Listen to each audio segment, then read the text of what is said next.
Scott County, providing safe, healthy, and livable communities.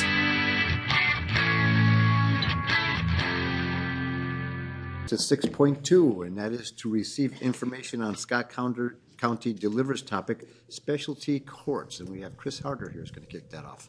Good morning, Mr. Chairman, Commissioners. This is our annual conversation with our specialty court folks, and a way to check in on just what's happening with this innovative approach to how we're managing both people who have substance abuse issues and our veterans who come through our court system. Especially want to welcome our court partners this morning. We have many here, particularly Judge King and Judge Wilton, who made some pretty gracious scheduling accommodations to be with us this morning. I'd also like to just thank Jamie Pearson, Sergeant Pearson from Shakopee PD, who was with us last month. You might remember, to talk about child protection, so appreciate her work in this area as well. So this entire conversation about specialty courts is really about the board's strategies around reducing recidivism and making available to people in need the chemical health and mental health services that they need to be healthy and successful. And so this morning, what I'd like to do is ask the facilitators to introduce themselves. We'll ask the panelists at the front table to introduce themselves. Then I want you to know that we have a number of other, like virtually all of the treatment court professionals are here this morning, and anybody that you wish to ask a question of is ready and willing to respond to that. So with that, I'll turn it over to Greg. Greg Sorensen, Chief Information Officer. Brad Davis, Director of Planning and Resource Management. Danny Lenz, Deputy County Administrator. Jamie Pearson, Shakopee Police. Stephanie Menning, Assistant Scott County Attorney. Kevin Wetherell, Attorney at Jaspers, Moriarty, and Wetherell. I am the Defense Attorney in the Veterans Court Program. Colleen King, Judge with Scott County District Court. I'm Chris Welton. I'm one of the judges here in Scott County for Veterans Court. Hey, why don't you hold this? These are microphones right here. For Veterans Court and Drew Court. And I'm Heidi Castro. I'm the coordinator for Treatment Court and Veterans Court in Scott County. Okay. Danny, would you like to start us off, please? Yeah, if we could go to page 10 to start us off. Thank you.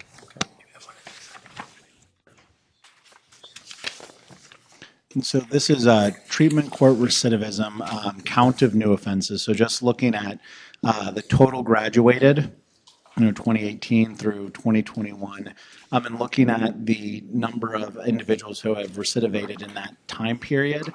I'm just kind of wondering, what are the sorts of crimes that are being committed there, and then what happens to those who have recidivated? Are they just in the regular court process? Do they re-enter the treatment court process? Just some information on that. Yeah, so of those people, what we're seeing is some like misdemeanor, like driving after revocation offenses or that sort of thing, some DUIs, and then again, some drug possession offenses. So those are kind of the main categories we're seeing. For those people, both that have been terminated and graduated, some have been referred back to the program and accepted. And then others have just gone through the regular court process and either been resentenced on probation or handled their cases that traditional route. I believe we've taken back 3 to 5 individuals that have previously participated in the program. I have a follow-up question. So when you look at 2018, it looked like there was 5 total graduates, and then over the course of 3 years, there was 3 cases of recidivism. Are those the same people, or are those 3 different people? So are those 3 of the 5 graduates within the events? I would have to check on that, but most of those are going to be different participants. But we have seen some participants that have gotten offense within the multiple years that we track. But off the top of my head, I don't know if those are 3, but I can definitely follow up on that. On page 19, you talk about the life factors before and after participation. And on that one, it looks like, there's a lot of positive improvements there as far as where they're going in life and whatnot. when you look at the comparable page on the Veterans Court, it doesn't seem there's a kind of marked improvement. What is the rationale? Is it a timing issue? Why the different kind of outcomes? Yeah, so I think the difference between treatment court and vets court, one, our population in vets court is a little smaller and we don't have quite the numbers of graduates to kind of compare to yet. I also think with vets court, we're seeing them come in with some of these life factors already in place. A lot of them already have an education because they joined the military, so that's a requirement there. A lot of them already have employment and those sort of things. So I think we're just seeing kind of two different populations. With treatment court, they're definitely coming in a lot. You'll see education, employment, kind of life factors a little more chaotic than we do with vets court. So I think that's why we're not seeing as great of a change in vets court, because they're coming in with that stuff already. So in the vet side, if they have some other stuff in place, how do you kind of evaluate success in that program since you're not seeing some of those substantive changes like that for those reasons you talked about? Yeah, and I think with that, we're looking more at improvement in mental health, chemical health, instability in those areas. So in vets court, we take both people that are struggling with substance use and also mental health. It doesn't have to be just chemical health like we see in treatment court. So I think we're monitoring that way, kind of seeing like the stability in their life, time frame without any positive UAs, engagement in therapy, engagement in other services, and just kind of seeing that holistic approach improve in their life. The other piece I will add is that for our drug court participants, the average age is a lot younger. So we have drug court participants in 18, 19, 20, 21. Most of our vets court individuals come in mid to late 20s and then up. So they've lived a bunch of life. They've been through high school, they've been through college, they have gone through the military, where our drug court participants, a lot of them started using it, let's say 13, 14, or 15 years old. And so they don't have a driver's license, they don't have an education, they don't have stable living, they don't have those tools. So I actually found page 19 to be one of the most fascinating pieces of data in here because it showed just that the graduated, there was a lot of room for growth. Those people had some opportunities for us to impact driver's license, getting them employed, the stable housing. But those who were terminated did not have maybe that same sort of opportunity. Are there other factors that you all track, and you talk to just some of them right there? Because my assumption is that just getting them a driver's license and helping them find a job is not what's going to make the difference. It's the other things, and I didn't really see that called out in the data of the UAs and those sorts of things that really can be good indicators of success in treatment program. And it actually goes back to another question I had on page 11, so we can combine those a little bit maybe. And this was more looking about those who are terminated. So can you talk a little bit about what gets people terminated? Really, where I'm going about this is what is kind of the post-evaluation you do on looking at someone that gets terminated in the program versus the successes, and how do you take that and do some program evaluation of where can we be more successful, where are we kind of missing things in that kind of upfront assessment? Yeah, so we recently got a business analyst in our department. So this past year, we've been kind of revamping our tracking system to kind of develop some of those things so we can pull that information. So we're going to be looking at, what phases are people terminated, and more like we're tracking how many treatment episodes are going to, what types of treatment, and all these like services that they're involved in. So then that way we can pull that information and say like, here's what the successful people are doing, maybe treatment centers they've gone to, what other stability factors do they have in their life as far as family, peer recovery specialists. So we are going to definitely be digging into that information more to kind of see and be able to track that. And then you kind of asked what causes people to get terminated. So that is an array of things. So it can be anywhere. If someone obtains an offense that's an automatic disqualifying offense that we would not take, that automatically terminates them. I would say majority of what we see for terminated people are people that either abscond from the program, so they go on warrant status, and if they're on warrant status for 6 months or more, they're automatically terminated. But then a lot of times we'll just see the continued non-compliance. So they're just struggling, engaging in treatment, engaging in probation meetings, showing up for drug testing, showing up for court, and we really try to work with them. I think in the beginning we were much quicker to terminate people, and then I think as we've grown and learned as a program, we definitely have learned we need to put in more effort and allow more opportunities. But I do think it's just the overtime of people not engaging that kind of leads to the termination that we're seeing. We also had a number of people terminated coming out of COVID. What's interesting about all of these numbers is all of them are somewhat skewed because of COVID. I mean, remember, at some point, we didn't have court anymore. All the testing got shut down. Our officers didn't do curfew checks anymore. Our probation officers didn't meet with our human beings anymore. And we told our drug court people to isolate. And we know from statistics for our vets court and our drug court that the last thing we want those people to do is isolate. We want them out of their house doing what they should be doing. We terminated a number of people because once we started up with the drug testing again, we had people buying fake urine, we had people cheating on their tests. And so we made a decision at that point that anybody that didn't come forward and simply take a regular drug test, that we were going to go ahead and terminate. And so you see those numbers up a little higher, probably because of COVID and what had happened.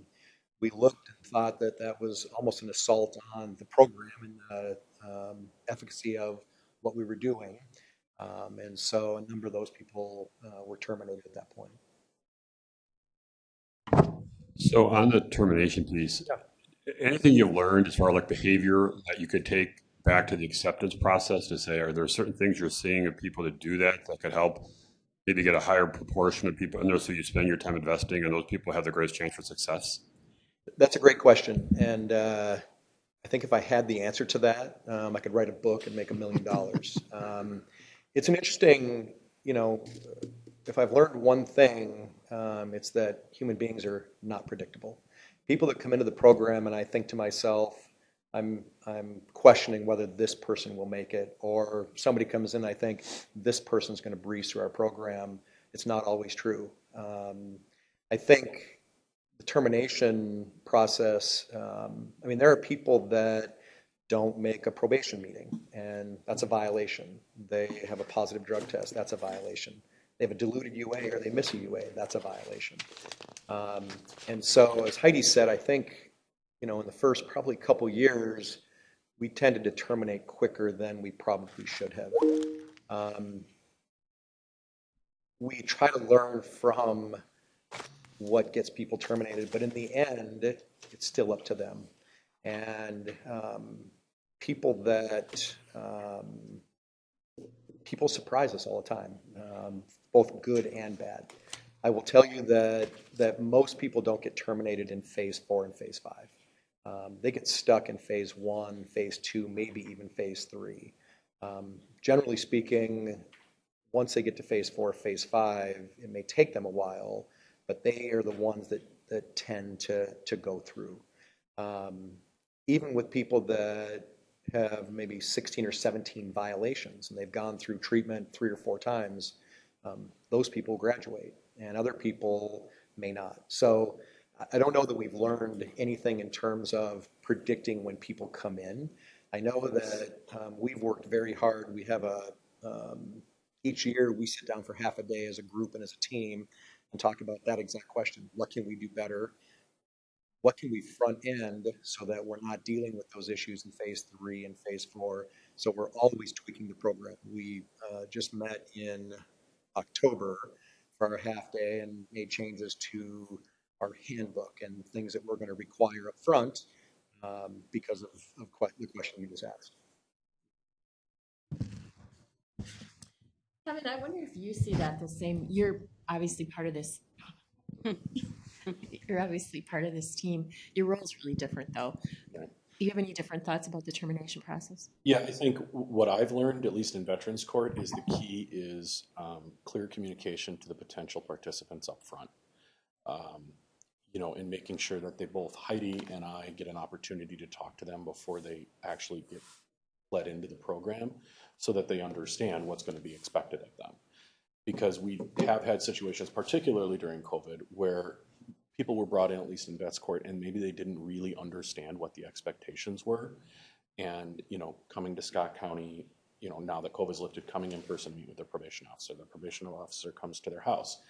If they have a job, which many of our veterans do, as Judge Wilton said, there's a lot of logistics there, right? And then they have to come to Scott County to take urine tests and those things. So if they don't know that on the front end, and we learned that we had people struggling within the program, maybe not to the level of termination, because I don't think we've terminated anybody in vets court yet. We learned that that's a communication piece on the front end and making sure that they understand, making sure that their defense attorneys who have the underlying criminal case understand what the program is. Because that's one of the things I've learned is a lot of criminal defense attorneys, this is a very, in their mind, this is a really good way to dispose of a case for the client, but they don't know what the program is really all about. Some of them do, but a lot don't. And it's our job to educate to make sure their clients get in, because otherwise we've had that engagement piece and that struggle in phases 1 and phase 2. But that's, I think, the biggest takeaway is we've learned that we have to do a better job. And we have been, I think, over the last 12 months or so. So for me, that's the big piece in terms of getting to that piece. When I see the data on this slide, I look at 96 accepted and 33 have graduated. So that's a graduation rate of about 34% over that 7-year period. Do you talk about this program in terms of graduation rates, and if that is true, is that target, or is there a different graduation rate that you had expected or what you're striving for? So with that as well, of those 96, and then you see the 33 have graduated, there's also currently 26 active, so it takes into that, so it's not quite that 1/3 graduation rate. The national average for graduation rates is anywhere from like 56 to 75%, kind of depending on where you're at. Minnesota's average is more in the 56 to 65% graduation rate, and so that's kind of what we aim for, obviously, is to either be at least at the state level, if not the national level for graduation rates. And for instance, we'll have 2 drug court graduates this month alone. Judge King, you've cycled onto this calendar since I think the last time this team was here, maybe. And I'm wondering if are you primarily on treatment court? Yes, I'm back up for Veterans Court, but I just started with treatment court 2 months ago. So. Okay. And so I wonder if you or others on the panel could talk about, throughout the material, there are references to changes in who is being accepted into this program. You have some data. Can you talk about, just as a relatively new judge to this assignment, like what your thought is about the people that are coming in? Are we putting the right people in this? Putting enough people in this court? Are we maximizing that resource? I think we are putting the right people in. I mean, I know like our meeting in October kind of talked about who we're bringing in and making sure that their needs are matched with the program. I have seen, although I was just a backup for treatment court previously, obviously I'm handling the entire criminal calendar and the child protection calendar. And so there's a lot of crossover. So I've been able to see people's process through the treatment court from their other cases. And some of the successes. And I'd say the most stark that I've seen is in the child protection realm, where I have a parent that is also in treatment court. And those are the cases that I feel like the clients have been, or the person's been the most successful, because they have that additional support. In a child protection case, you have a lot of support, but those regular meetings, and I think the regular contact with the treatment court judge, the additional mental health support has made, I've seen in the child protection world, those parents that much more successful. And those outcomes are, you have a parent with stable housing, with employment, that's there taking care of your child. You're reducing those ACEs, those adverse childhood experiences. So I've seen a lot of the great positives through the treatment court, even though I'm relatively new. And to add to that, Chris, I'm sorry. Ideally, we're taking the right people. In the previous years, we were under the BGA grant, which really limited the type of offenses and who we could take. And then when that grant ended, the county attorney's office was willing to kind of review that criteria, and they did make adjustments to it as far as which ones would be lifetime disqualifiers. And then they even put some in there where it'd just be like 5 years since disposition, and then we can kind of look at them for acceptance, and that has opened it up. I think we've taken about 9 people that would have been previously not allowed in the program. And the reasons we see denials, the top two reasons for denial are from the county attorney's office and from noncompliance. With treatment court, obviously we're dealing with people that are struggling with active addiction. And so getting them engaged to kind of complete the screening process, do the observations, get to the plea hearing, a lot of times you can see them take off and be in their active use during that time. And then with the county attorney's office, we tend to see denials more for like the public safety aspect when they're kind of reviewing the criminal history and current offense for that. Are these calendars full? Not at this time. So currently we have 28 active in treatment court, and capacity is 35. And then in Veterans Court, our capacity is 15, and we're at, I believe, 9 active in that program. So, because page 12 was the next one I was going to ask about with the denials. Because of the change to those criteria, have we seen the maybe percentage of denials going down versus the number that are referred to it overall? Yes, I do think since there's been changes, we've definitely seen less denials from the county attorney's office than previous, and I could definitely pull numbers for you. I apologize for not having that, and get kind of percentage on when that criteria changed and maybe what that percentage looks like. But it has definitely gone down since we made those changes to the criminal offense criteria. And I can talk about that a little bit too. I mean, Ron and I have a pretty extensive conversation about every referral. And I often speak with Sergeant Pearson. I speak with probation officers from our county, from other counties. I do a pretty deep dive into the facts of the cases. I talk to defense attorneys. This is not a paper review of a candidate for treatment court.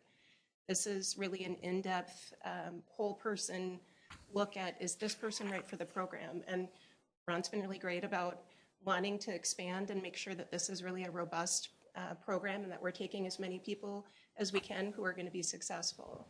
So I want you to know that it's a careful review. Yes. And I think it's also important to note in Veterans Court, I don't think we've had a county attorney denial yet. I mean, I think I think that's a big difference between the two courts is we talked about the population being different. In Veterans Court, the issue we face more is identifying veterans that are in our criminal justice population. And we've spent the last couple of months doing some outreach as a group to various stakeholders to figure out how can we identify those folks on the front side. Because oftentimes we've learned that when veterans get criminal justice involved, some of them don't want to raise their hand and say they're a veteran. There's a sense of shame with that. There's some other, they just don't want to admit that. So working with the jail, working with law enforcement, county attorney's office, the public defender's office in terms of helping identify who in our criminal justice population might be eligible, that's really our push right now on the Veterans Court side. Okay, so I have 2 questions. So Stephanie, going back to what you were saying about that pretty hands-on screening process for who gets in. So, and I'm assuming these calendars ebb and flow like every other calendar. So is this just a moment in time when these calendars aren't full? It does have, I mean, and I think we've got 1 or 2 or 3 people always kind of in the hopper to see whether or not. Remember, the hard part here is that this is a voluntary program. They have to sign up, and so many times it's just so much easier to sign up for regular probation, where you have 1 probation officer for 100 people or 120 people. It's just easier to go that way. So. Our numbers definitely fluctuate up and down. And so I would say realistically, I mean, this is kind of where we're at a lot. Sometimes move up a little, down a little, but this is kind of where we're at. Is there a way that, really wanting to be respectful of that screening process that you were talking about, but this is an expensive program, right? It is. And it's been a really good resource for our county. And is there a way to make sure that we're maximizing that investment? And I think that's always what we're looking at too, because I think even in our October meeting, I mean, we're cognizant of the fact that we have a great program, but it's expensive and it costs money. And when you look at the programs that were up on the screen earlier, there are great programs here in Scott County that could use money. I would tell you that we work hard in recruiting, and one of the things that we've talked about is in fact doing a better job in our vets court to recruit.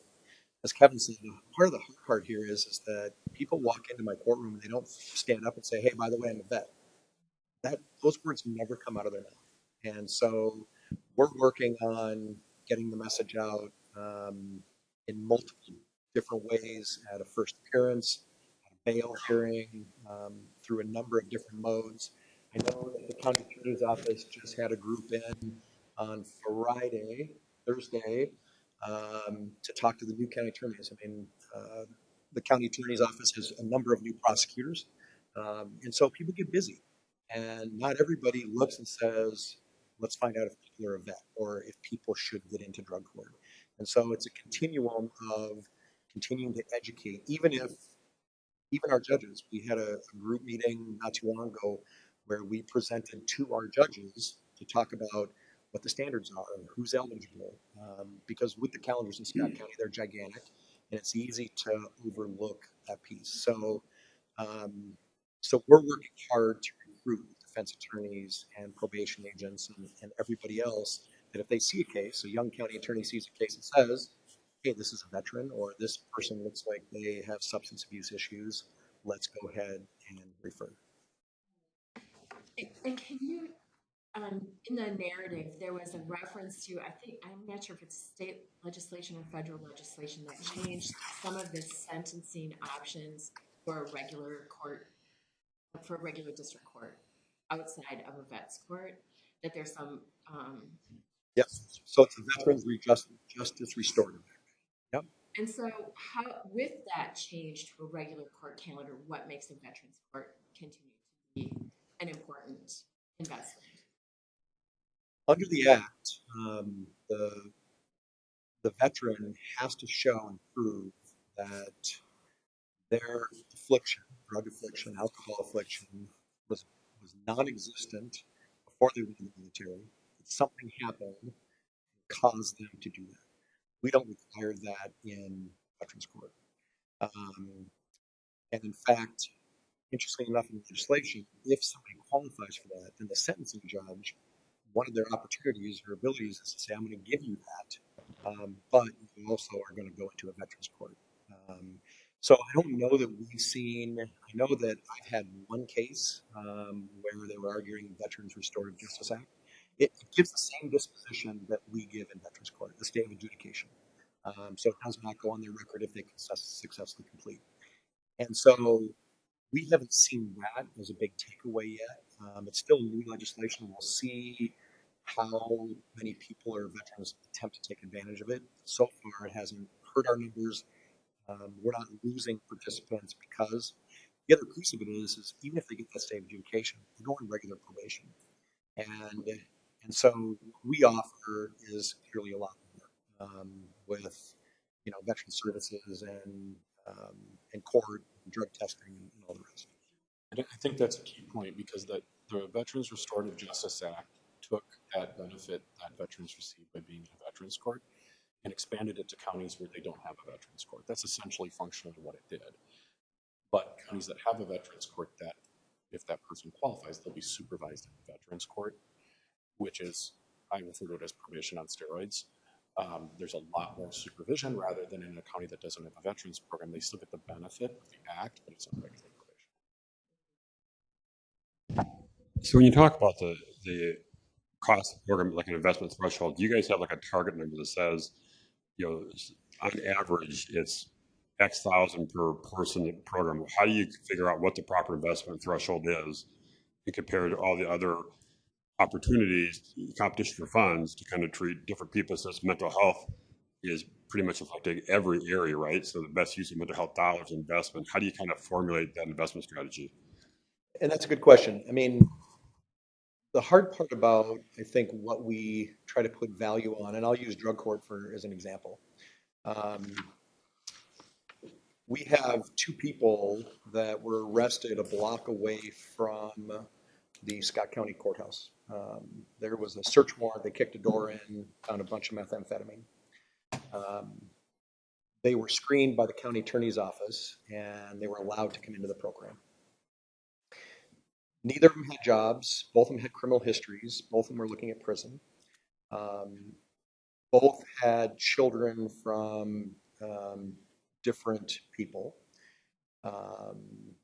They were going nowhere. I mean, their job was being drug dealers. They both entered the program, and both are in the latter phases. They now both have jobs. They've they're engaged to be married. They just had a baby. They are paying taxes. Their children are not, they're not in CHIPS court. Their children actually go to daycare. They're paying their bills. They have a stable living environment. The dad is 32 years old. He, for the very first time in his entire life, just got his driver's license at 32. And so, how do you value that? How do you? It's hard to put dollars on what it costs for them to commit more crime. How much taxes do they pay? They're not stealing anything in Scott County. They're not creating issues, and in fact, they become productive citizens within Scott County. I know the statistics, I think, are still, for every dollar we spend, we save $5. For every human being that comes into drug court, it's 1 for 5 if they can successfully complete. And our veterans are the same. And I would tell you that in our Track 1 people, they're difficult clients.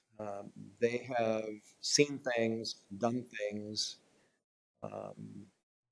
that will be with them for the rest of their lives, no matter what we do. But we keep them out of the jails for the most part. As Kevin said, we've terminated nobody so far.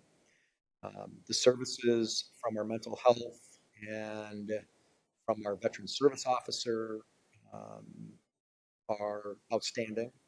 I will tell you that Kevin, as a defense attorney, works way more hours than we pay him for. He answers the phone on Saturday nights and Friday nights and Monday mornings when they're in need. So some of it is difficult to put a value on. And the hard part about, I think, this presentation is all we have is statistics. And what we miss in this presentation, and statistics are important to show what we're doing and how we're doing it. But what we have within court is priceless. And when you see one of our participants who had lost touch with his children because he was an alcoholic, he didn't have a good job, he didn't get out of the house, all he did was drink all day. Now you see him come all the way around to have a good relationship with his children, have 2 or 3 jobs. He's always had the same house. He's got a driver's license. He's got his education. But those are the things that, at least to me, show value. It's hard to show statistically what the value of that is, other than he's not spending weeks on end in jail or in detox or anywhere else.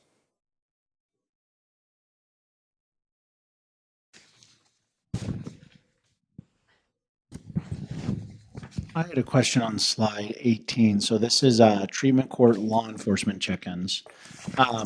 So if you just look at the data, obviously Shakopee PD is doing the most check-ins and then followed by the sheriff's department.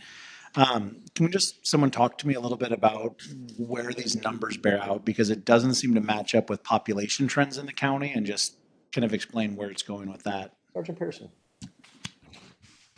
Well, I can answer to that first part, and then she can talk about curfew checks. So the numbers don't pair out because it ends up where our population falls. And we do see a majority of our clients in the Shakopee area and kind of within the sheriff's department area.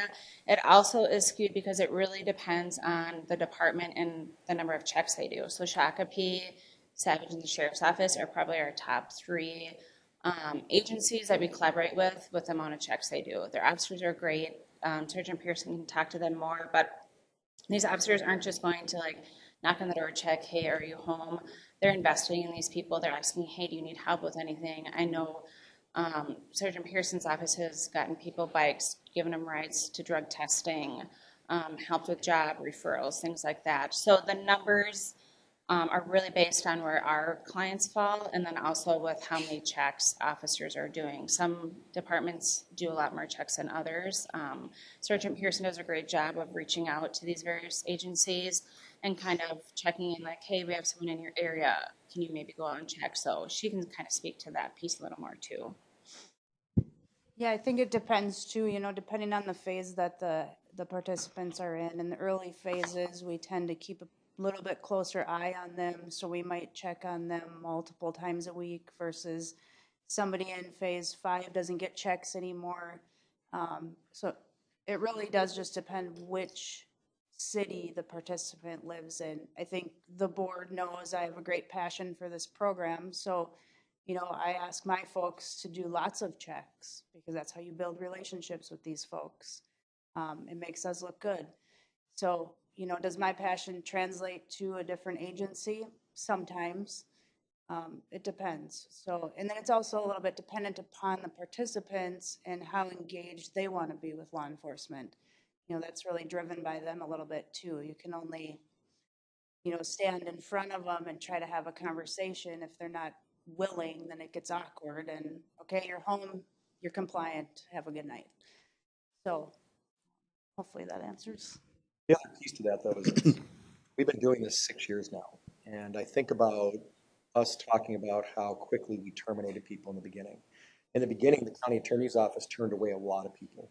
In the beginning, officers from various states wanted no part of this. They thought this was a joke, that we were taking offenders and simply making them do book reports and sending them on their way. And I will tell you, 6 years in, at least to my way of thinking, all of us have gotten a lot better at what we're doing. And the police departments, even the ones that were super reluctant at the beginning, have at least gotten better.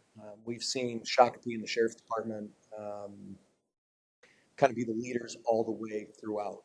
But it's taken this long for people to understand that, yes, we actually kick people out of our program. We send people to prison. And so, I feel like we're still on the upswing and getting better at what we do. We started from nothing. And so you get a group of people that don't know what they're doing. You do the best you can with what you have, but experience counts for so much. And I have heard in previous presentations the value that some of the people in the program place on those police connections and knowing someone's there, caring and checking on them. So seeing Shakopee's involvement, and I guess part of the follow along, and it sounds like we've been getting better, is engaging those other police departments to make sure they're connecting with those individuals in their communities. I will say one thing that we're trying to do, and I think we've been trying to get better at this for a little while, is as a team going out to the different agencies within the county and doing our presentation so these cops can ask some of the questions, why they may or may not believe in the program or the participants. So I think, that's just kind of a continued effort. It's hard to get in front of an agency when you have a bunch of people that work rotating shifts 24 hours a day. So I think that's something we're always trying to do, is kind of get in front of the officers so they can ask some of those questions. And I actually call officers. I look on the police reports and I find out who the officer was that was investigating that particular case. And I will call law enforcement, have a discussion with the officer. I'm surprised at how often they'll say to me, tell me more about treatment court or veterans court. And we get to dialogue about the program. And that's been a really positive experience. And I think, I don't know that I've had an officer yet say to me after we've had that conversation, I disagree. I don't think that that person should be allowed into the program. So there's been really good support from law enforcement. So on you talked about. Follow up real quick, Greg. And just maybe something that'd be very interesting for me to see in future data, if we can juxtapose some of the success with law enforcement connections and follow up with them. Because I think we've learned in a lot of different things that like human connection from someone more on a day-to-day basis can have a large impact on someone feeling like they're cared about in the program. So it'd be interesting to see that data and be able to take that to law enforcement agencies as well. So we talked about that the life factors don't show similarly with the drug because where they are in life. From a metric standpoint, is there another metric that would maybe better showcase the positive outcome? Because you look at the metric, it's like, why are we doing this? But yet, if those things are true, which I'm assuming they are, makes sense where their life, what other metrics would help show the improvement in their life? So we do have a exit survey that we try to give all the graduates, and that kind of gives feedback on for us, like what improved in your life? Like, what did you like about the program? What worked well for you? I mean, as far as tracking that metric holistic piece, I think it is somewhat hard to track improved relationships with parents, with children. I mean, we do monitor and track like custody of children at time of entry and exit, but a lot of these people are, you know, when they talk about it, and I'm sure Katie and Jenna can speak to it more because they're the ones that have the conversations with them on a day-to-day basis. But just talking about, I'm not nervous when I drive down the street anymore that I'm going to get pulled over. Like, I have a valid driver's license. I can go to my mom's house for Christmas for the first time in 10 years. This is my first sober birthday I've had since I was 10. So it's just things like that. It's the stories we hear and the improvements we see that way. I do think those are just hard to like put in a graph and show. So. I'll give one example. A couple years ago, we had a female veteran in the group, and she was a track 2 participant. And she had talked to us about the fact that she was thinking about taking her own life. She had 2 young children, a little boy and a little girl. And on Thanksgiving, the probation officer and I zoomed in and talked to her. And she talked about the night before sitting on the edge of her bed, getting rid of her children to her mom's and putting a belt around her neck. And she was going to kill herself. And she had gone through treatment and had been in our program for maybe a year and a half or so. And she graduated within the last year from the program. She got a job. She got a job that she loved. She had stable housing. She was literally a different human being from the time she entered the program to the time that she left the program. Metric-wise, I don't know how you put a metric on those things, and that's part of the difficulty in some of these arenas is how do you show success? Statistically, drug court's a lot easier than our veterans court. But you look at somebody like her, and we all know about our veterans committing suicide and how prevalent that is in our community and others. And so to me, the one life that was just saved for her children, for her family, etc. Not sure how you put that in a metric or the value of that. Obviously, to me, that's why we have Veterans Court. That's why I think the board spends the money to ensure that we take people who have given so much to us as a country and we give back. And if that's the way we give back and we save at least a life, if not more, to me it's success. Question on page 21, Veterans Court residency at acceptance. I know Veterans Court is relatively new, but this data shows that the number of participants out of the county and in county. And I'm just wondering what that data set tells you, why you track it, why that's important, and whether you see any trends in terms of residency. So we started tracking that data. So with Scott County Treatment Court, there's a residency requirement in order to be part of the program. Obviously, there's a gracious funding from the county board to support these programs, and we want to put money back in our community.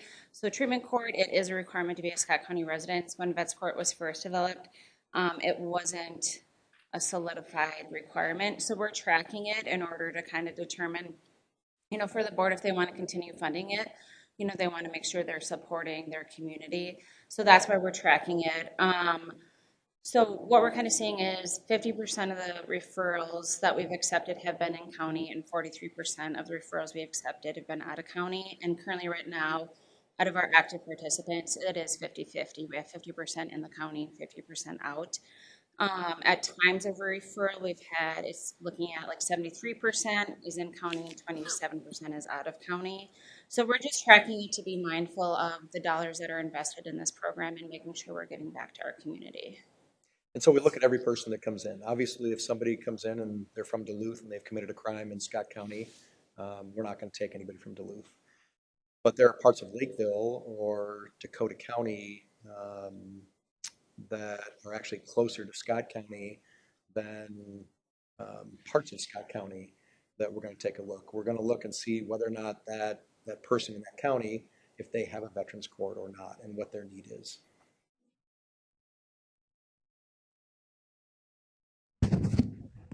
There were a couple of questions that the commissioners asked last year when you were here that I just wanted to follow up on some points that they brought forward in their comments. And one was about expungements for people who successfully graduate. And I'm wondering if somebody could talk about, are there increased opportunities for expunging records for people who graduate?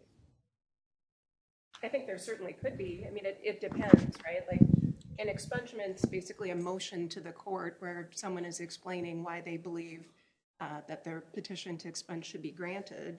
The judges are the ones who are going to do the evaluation of rehabilitative efforts and what they've accomplished while they've been on probation.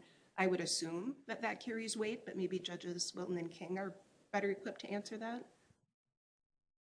Well, a stay of adjudication in of itself puts them in a preferential argument for getting the expungement. And what you have to do to complete treatment court or veterans court addresses most of the factors that somebody would have to argue to the court on why they should be eligible for the expungement. You know, the benefit to the person, the participant, versus any detriment to society. So everything that they've accomplished, getting a job, getting a license, being more educated, taking care of their children, giving back to their community, are all things you look at as in an expungement, and you're going to be checking off a list in treatment court. Is that a fairly easy process for people to bring forward to the court? Is it relatively easy for a veteran or somebody coming through treatment court to do that? The Minnesota State Court website has a really good outline on the process to do it, and they've got all the forms that somebody would need for them to, I think they're even like the smart fill out forms where you can just fill out all your information online and print it out. Okay. The other question, were you going to comment on that, Judge Wilton? Nope. Okay. The other question that one of the commissioners asked at the end of the presentation last year was around the use of fish as a resource for helping meet some basic needs for participants in your court. I'm wondering if you could offer some opinions about how that's going. Yeah, so we've added Angie Boyd with Public Health on our team, and she's doing a really good job of kind of being our resource hub as well. So she's bringing information from the Family Resource Center and various things that we provide our participants. I am registered and kind of the official member on the team to do a fish request.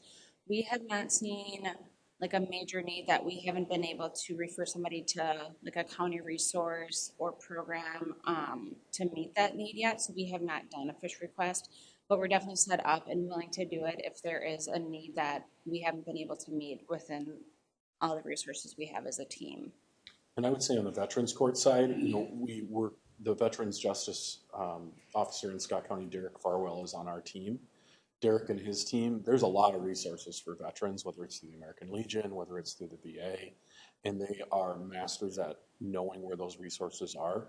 So on the Veterans Court side, I don't think we've had much at all of a need for fish. We've actually we've got donations for a nonprofit that will help with funding things. I mean, we had a participant within the last 6 months who Derek's office was able to find a donor for a car. And this person didn't have transportation, and that was one of their barriers to progressing in our program, was being able to get to Scott County because they were one of our out-of-county residents. And so I don't know that I see that as a need on the Veterans Court side, because there are so many other organizations that can help and provide that sort of resource, but certainly we have it available.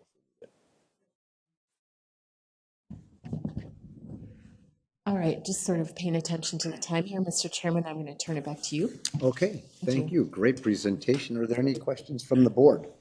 Commissioner Brecky? No? Go ahead. All right, yeah, I have a few. Just first of all, thank you. I mean, it's been just a great treasure for us to be able to be here for the beginning and the growth of this program. I think I can speak for us all that way. So first, just a couple of things that I heard that I just feel are so good and important. I really like, Kevin, what you said about working harder to make sure that the participants or prospective participants understand the expectations and their people too, whether it's their attorney or whatever support they have. So I think that's important and probably will yield better results and more success. Interesting to hear about how once folks get to phase 4 and 5 in treatment court that our likelihood to success is there. Anything, I know you've learned a lot over time and do these evaluations, but knowing that, what have you done differently to get people to phase 4 and 5? Any examples of that? I think it's just us learning as a team and giving people more time and allowing them more opportunities to get in this programming they need. A lot of the people that we're dealing with, and I guess both programs, have a lot of trauma. Mm-hmm. And people don't want to address that trauma because it's hard for them to talk about and want to engage. But I think we're learning more that that is such an important piece. I also think one thing we see with success is people that actually have more like family support and community support. So I think the more we can get people to connect in the community with supports, whether that's meetings, mentors, sponsors, building family relationships, I think the more support they have outside of us, the likelier you're there to proceed in the program. Good. And I appreciate the panel's questions about funding, and I also appreciate the stories that it's hard to put a value on saving a life, but that's true in many of our programs, though. Many things that the county ends up doing, we're trying to save that life. So I don't even know how to phrase this, but I'm wondering if there's some things that you've learned, and maybe it's more for even the folks in the room, an opportunity for them to chime in. We've learned a lot from these programs over the years, and we're probably not going to expand it. It's not like we're going to all of a sudden have capacity for 50 or 100 folks in these specialty courts because they are so expensive. But what have we learned there that we can extrapolate to the other services we provide to try and just give a little bit better chance of success, whether it be through the court system, through probation, besides, of course, not having 120-person caseloads. We're working on that separately. I know that would be a big help. What's been learned in specialty courts that we're already using or we could be using in child protection and probation in the courts to have these outcomes, at least little bits of them? Any thoughts on that? I'll tell you, you think about high school or college, and if you put 100 or 150 students in a room and you have one professor, the top 10 or 15 will make it no problem, but the bottom 15 or 20 are going to struggle. And treatment court and vets court is no different than that. This board has afforded us amazing team members. In drug court just a couple weeks ago, we had a participant whose girlfriend lost her baby, and he had been sober finally for a month. He had overdosed 10 times in a period of about a month. Literally, he was dead 10 different times. He was at the ER, they brought him back. His family has Narcan at home, they brought him back. His 19-year-old sister saved his life, his girlfriend saved his life, over and over. He looked at us and me and said, I'm not afraid of dying, I'm actually afraid of living. And so once he had said to us, I finally have a reason to stay sober and to be alive because I'm going to be a dad. And so she loses the baby. He comes into court on Monday. He, at that point, didn't know what he wanted to do. Dr. Schultz was in the back of the courtroom. And so literally I'm talking to him and we're having the most serious conversation you could have. And so I halted court and said, what I want you to do is go back and talk to Dr. Schultz. I said to him, do you want me to lock you up? And he said, you might want, probably yes. And he hates jail, like most of them do. And after probably half hour, 40 minutes of talking to Dr. Schultz, he came back out. He's like, I think I'm going to be okay. I got a plan. I know kind of where I need to be. Dr. Schultz was able to get him set up appointments, etc. And so without the wraparound services, without the whole panoply of the services, we would not be as successful. Without our attorneys who actually care about the participants, we would not be as successful. And so if I've learned one thing, it's the resources are here in Scott County. We have them. I mean, it took us long enough to figure out that we could have somebody from public health come in. And we have Dr. Schultz, and we have Derek Farwell, we have somebody from the VA, and we have, and we have, and we have. And so the smaller it is, the more hands-on it is, the more success you're going to have. We have 120 participants and one probation officer. It's not going to be successful. Here, it's just sheer numbers. And I think part of what has made us successful is we have managed our numbers. And so our probation officers know not only our participants, they know their families, they know the important people in their lives, and they know everything about our participants. When people come in with Judge King and I don't know them. I don't know on a regular wage calendar. I don't know anything about them. But our participants, we know everything about. We spend the time, the effort, etc. To have probation officers that are accountable for that group of people ensures success. And to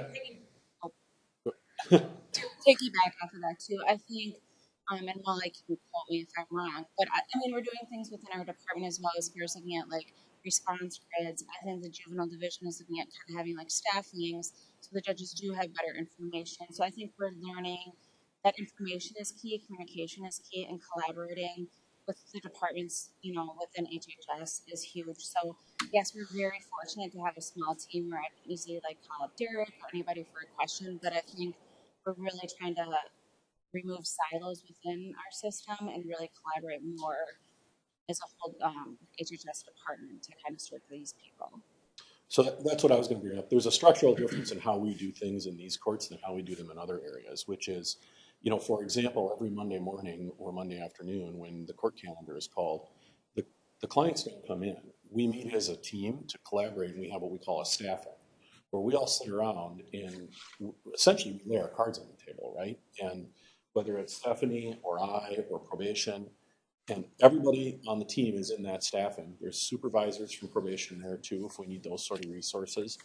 And that's a real fundamental difference, because then we're able to hear from each other in a collaborative environment. And sometimes we'll hear, oh, well, I didn't know this piece of information. Or a lot of times that's what my job is I'm bringing to that table over the weekend. I'm talking to my clients coming in Monday morning and saying, well, hey, guys, I learned a bunch of stuff that maybe we didn't know.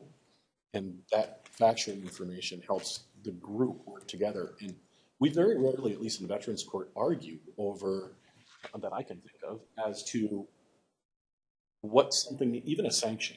I mean, we do at times, certainly. We have had robust discussions, but we're pretty unified on that. So I think that's a big difference. I think also having the professionals on the team. And that's, and when I say professionals, I mean the treatment professionals, the mental health professionals. That's a difference from child protection too, right? In the courtroom, in Veterans Court, we have a representative from the VA. She has a laptop, she pulls it up, she can see their entire VA medical file. She can tell us what they worked on in their last treatment session with their therapist. Did they return a phone call to their therapist last week? We have all that data right there. We're not saying, well, can you ask that? We're going to come back and find out about it weeks later. So I think that to me is the biggest takeaway, that if we can implement something like that in other spheres, we'll have better success in those spheres as well. One thing I just want to touch on too, in the juvenile realm, Molly Bernard brought up that we're making some changes. And I think the changes that we're making, we're very hopeful to see some improvements in outcomes with our juveniles. Molly had provided me with a study that was done a year ago on outcomes in juvenile delinquency nationwide. And one of the things the study found was that it's important to have people in the juvenile system that are specializing. And one of those areas or positions is to have a dedicated juvenile judge. And so we met as a bench in Scott County and decided that we were going to have 2 judges dedicated to juvenile delinquency. And those 2 judges are now meeting with the JJC team and looking at ways they can improve outcomes in Scott County. You look at when you have a juvenile come in and they've committed a crime, you know, and they're going to get community work service and kind of a standard disposition. I think the hope is that they're really going to be able to do a much more evaluative approach and sanction or response to this juvenile, because we know just giving them a sanction and sending them on their way is not going to help address a lot of the underlying issues in their lives, a lot of the stability issues. So we're really hopeful that we're hopeful for the changes in the juvenile delinquency program and how that's going to bear out in the next few years. Great. I think that's great. We know that the work you've all done the past years hasn't just benefited those folks in the program, and that's what we're trying to bring out. And I think we need more of those stories to get to some of Greg's questions or Danny's questions about statistics and the amount we have to pay per participant. Because even though it is wonderful and it's great, we can't say, well, we're just going to serve these 35 people to hell with the other 1,000. I mean, that's our duty is to everybody.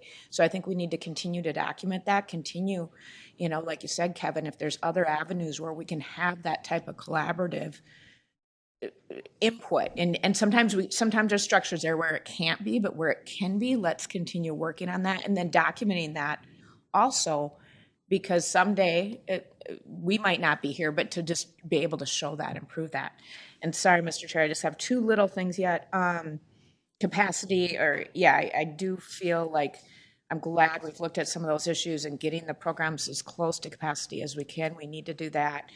And then Sergeant Pearson, I think you bring up a good point about the other communities and some of the questions there. We want to be helpful in any way that we can. And if we can be helpful with the policymakers, and especially me, because I have several of these jurisdictions, you know, in New Prague or Jordan or Belle Plaine, as you're working to get to the officers, and if it's policy members or administrators or the chief, tell us how we can help. So I think that's important too, because we do want to help. We don't want to just sit here and hear about it once a year. We want to help grow and make this program as successful as possible. So thank you. Thank you, Commissioner Brecky. Commissioner Beer. Thank you very much. I just want to say, holy cow, life is messy. I would love to put every one of you guys out of business. I would. Wouldn't it be awesome? There's no need. You probably would like that too, but unfortunately you have really good job security. Heidi, you mentioned a couple things. You said kind of the mentoring, the supports. I mean, we got this infrastructure sort of in place, trying to hit capacity.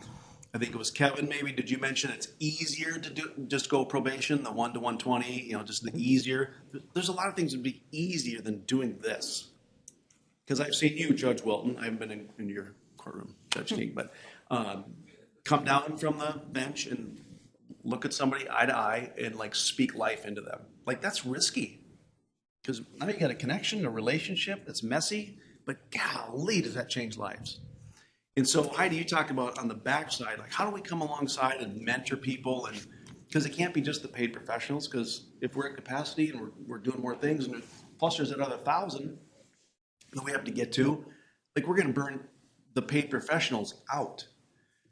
We got a huge community that hopefully in some areas can be rallied to, man, there's a need, like we want to tackle this need. We want to get in the trenches. We want to be messy. Life on life is messy stuff.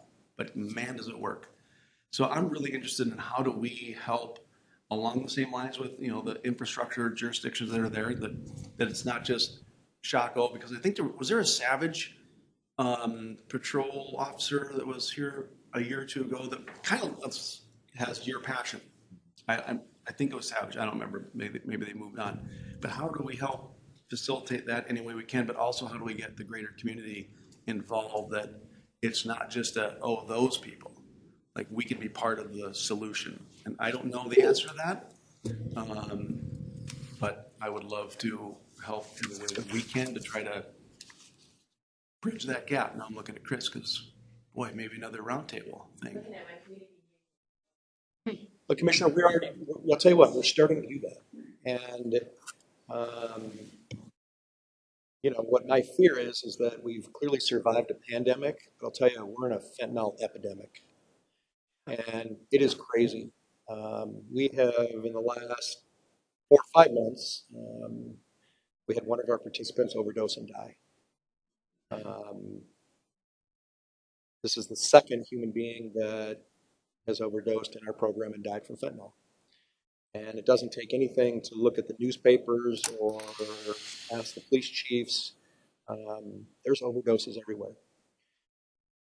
But there has to be community. And one of the community pieces is this moms group that I know that some of you know about.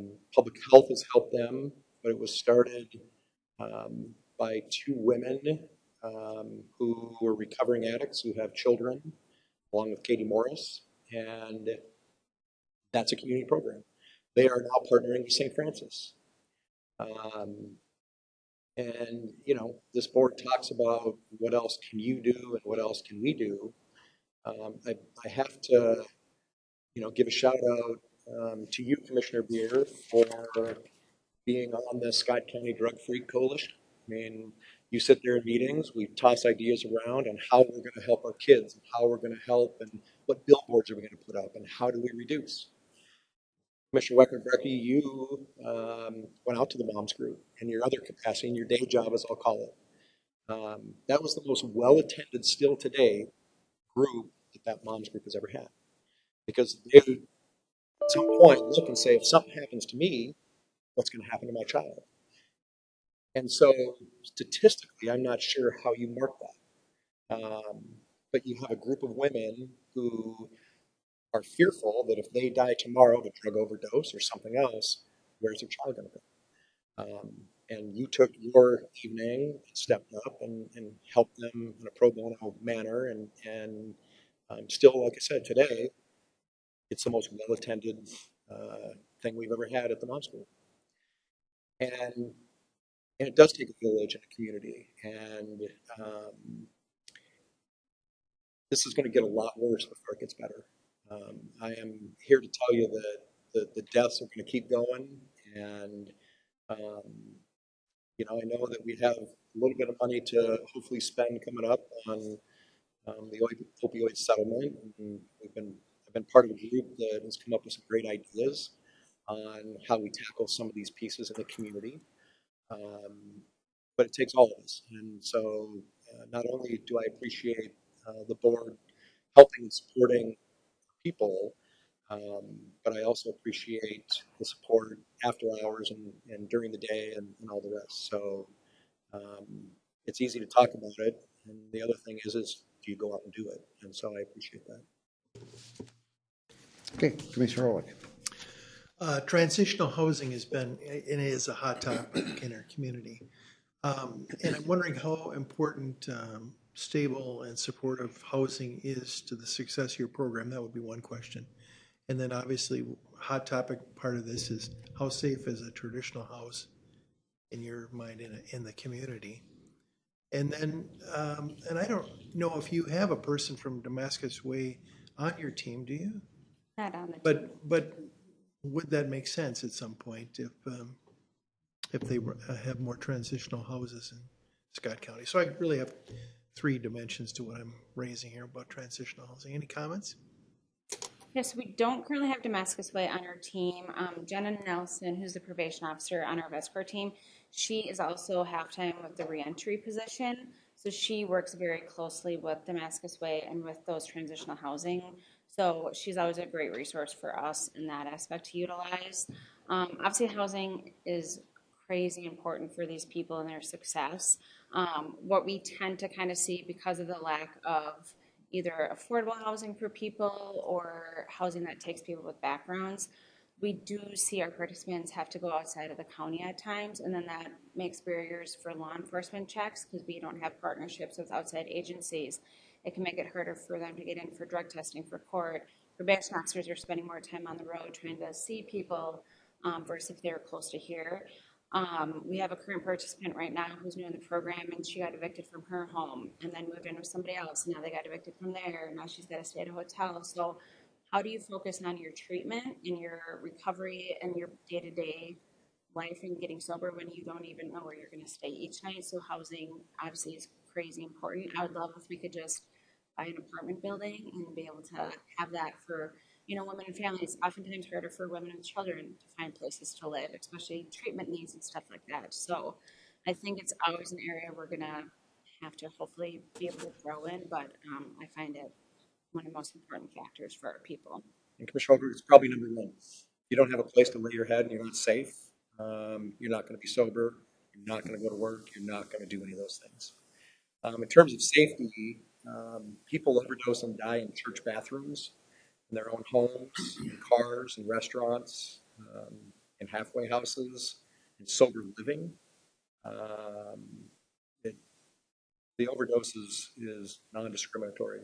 It happens every place. So it's not more likely that it's going to happen at Damascus Way than it's going to happen in somebody's bedroom or car or back alley or church.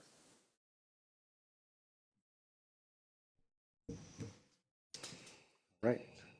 I think if that's all we have, and thank you all. That was a lot to go there. So thank you everybody for coming, making time in your schedules. We appreciate it. And we'll see you in probably